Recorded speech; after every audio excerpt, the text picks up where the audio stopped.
Among all the elves who still walked beneath the fading light of Middle-earth, only one chose to stand beside men as their age began. He was neither the mightiest of warriors nor the eldest of his kin, yet his heart carried a wisdom deeper than time, the courage to love a world that was slipping away. This is not the tale of battles or crowns, but of an elf who looked upon mortality and did not turn aside.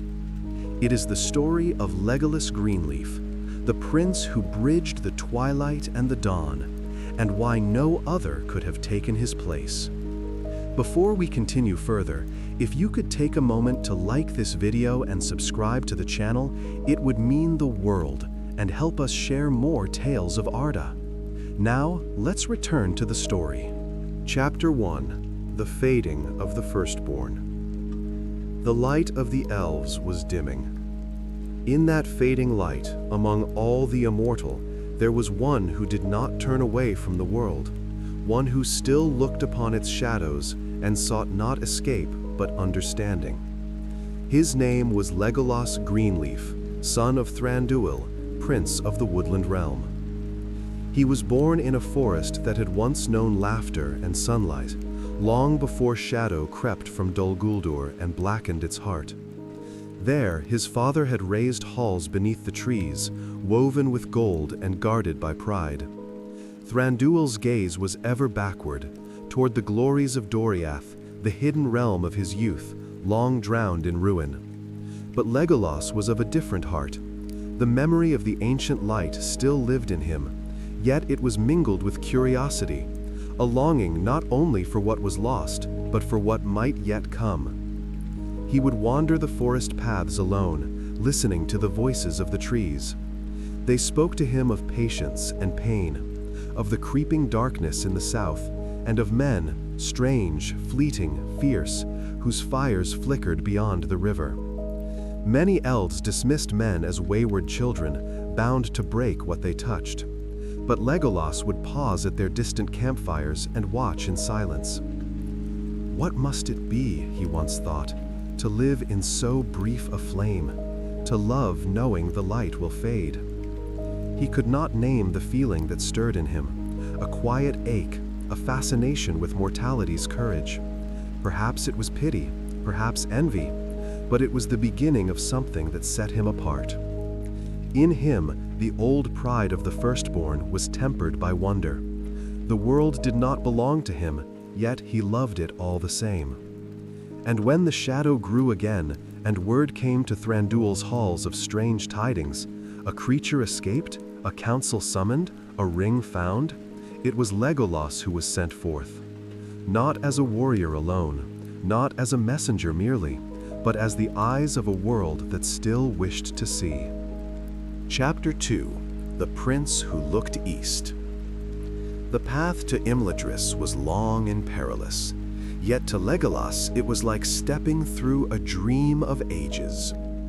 Here the rivers sang with ancient voices, and the mountains gleamed with the same starlight that once shone on his forebears in Cuiviénen. At Rivendell he beheld the wisdom of Elrond Half-Elven, lord of that house, and the gathering of those who would decide the fate of all lands.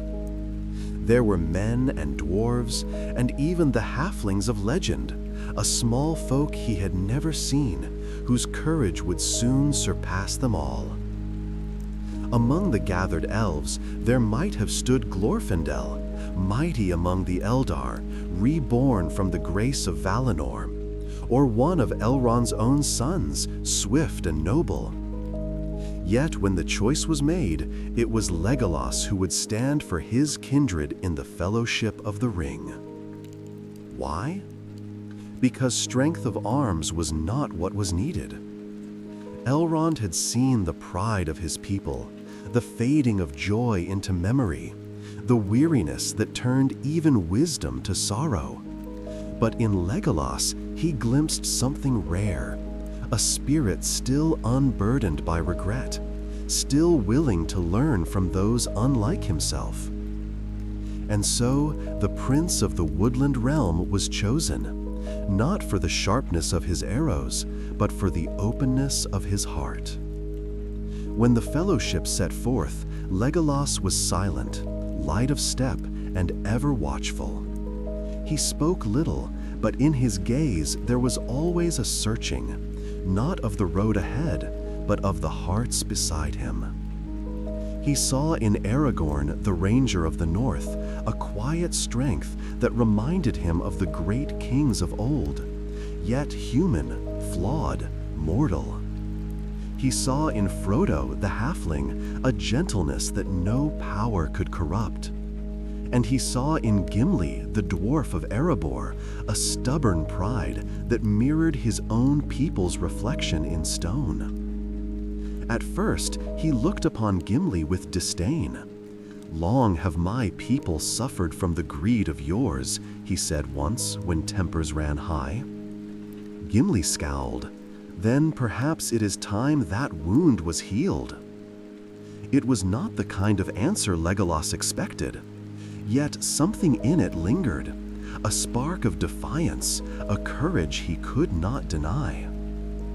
As the fellowship journeyed through peril and snow, through shadowed woods and firelit caverns, that spark grew into friendship, and the friendship into legend.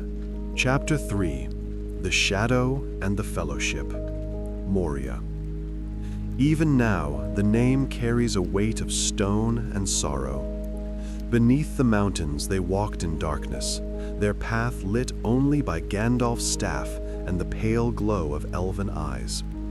Legolas had never known such places. The air was thick, unmoving, filled with the whispers of ages. When the drums began to sound, deep and far, he felt a dread unlike any other, not fear for himself, but for those who could die. When Gandalf fell into the abyss and shadow consumed the fellowship's light, Legolas stood silent.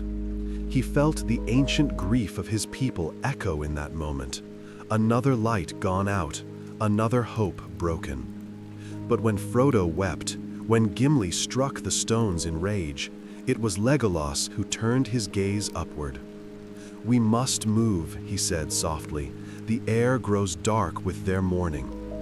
It was not elvish detachment that spoke, but resolve, the choice to carry on, even when the world seemed lost. Through Lothlorien he passed, and there he beheld Galadriel, the mirror of what his kind once were, radiant, untouchable, eternal. She looked upon him and smiled. "Greenleaf," she said, "your heart is light, yet it bears a weight beyond its knowing. The world is changing, and even the immortals must learn to fade with grace." He bowed, understanding little then, but her words would haunt him in years to come. When the fellowship broke, and the world again fell to war, Legolas did not choose the safety of his kin. He rode beside Aragorn into shadow, through the dead marshes and the Black Gate itself. His loyalty was not born of oath or kinship, but of love, for his friends, for the brief beauty of men's courage, for the world that would outlive him.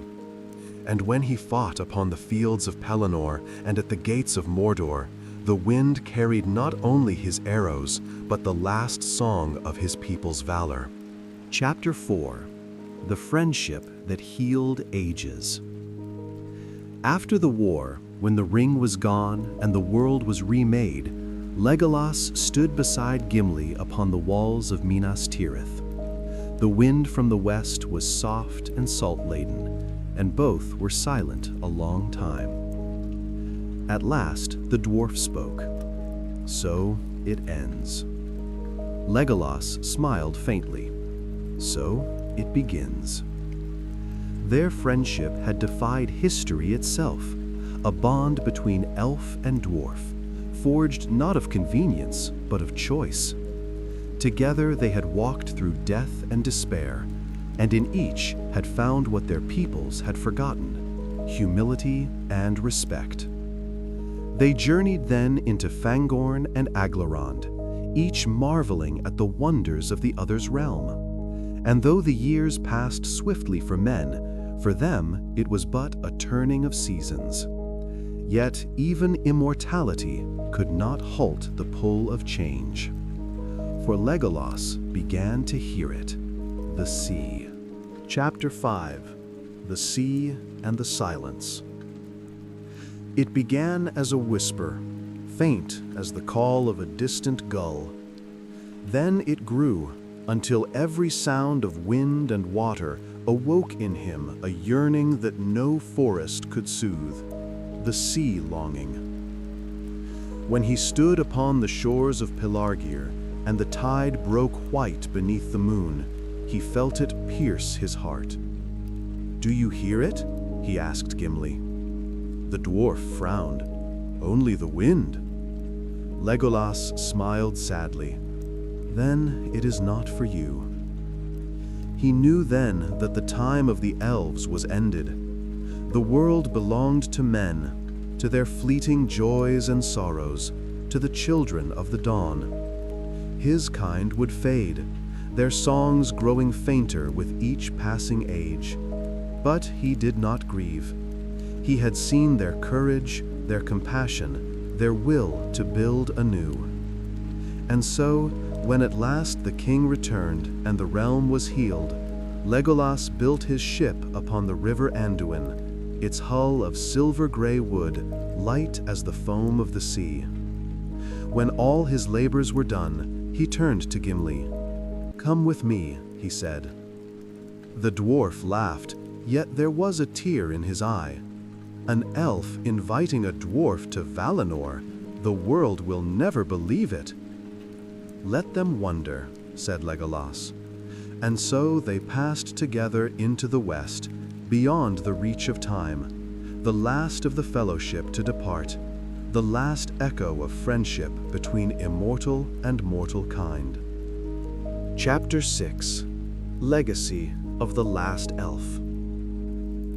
In the years that followed, men spoke of Legolas not as a prince or a warrior, but as a bridge, the last light between ages. He had walked among the fading stars and chosen to honor the dawn. He had loved a world that would die, and in that love had found the truest immortality. Others had power, wisdom, or lineage beyond measure, but only Legolas had the grace to let go. He was the memory of what the elves were, and the promise of what they could have been, had they all learned to see through mortal eyes. For to live forever is no gift, unless one learns how to say goodbye.